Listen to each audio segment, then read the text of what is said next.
Nike reported quarterly financial results, and I was really looking forward to evaluate these figures. I wanted to see the impact of tariffs. I wanted to see if Nike could turn around the sales declines, and I wanted to see how stock market investors reacted to Nike's share price.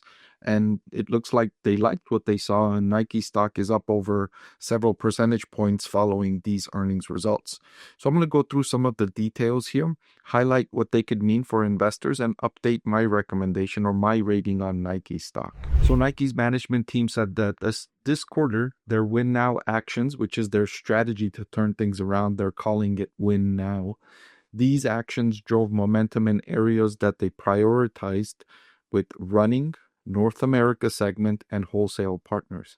And the last of which I think is the most important, because this is the category where the previous management team fumbled. The previous management team, remember, de-emphasized wholesalers, took product away from wholesalers, sent them less inventory, and really tried to go directly to consumers, cutting out the middlemen, which are wholesalers. And that strategy turned out to backfire.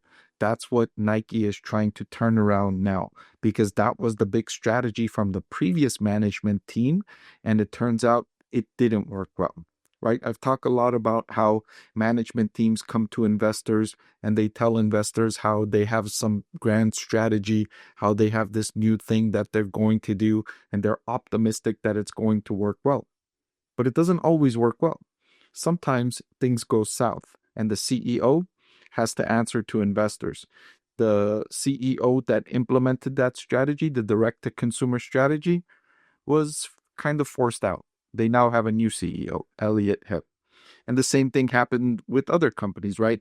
At Intel, Pat Gelsinger was forced out because of his strategy of investing aggressively in enhancing the manufacturing. Didn't work well, right?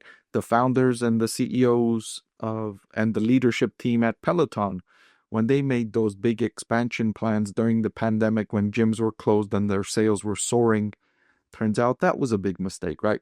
So a lot of CEOs and management teams take on these big risky strategies that sometimes work and sometimes don't. And when they don't work, investors suffer, and investors have to bear the brunt of those actions. The current management team at Nike is trying to turn things around now from those fumbles from the previous management team. Click the link below to watch the full video.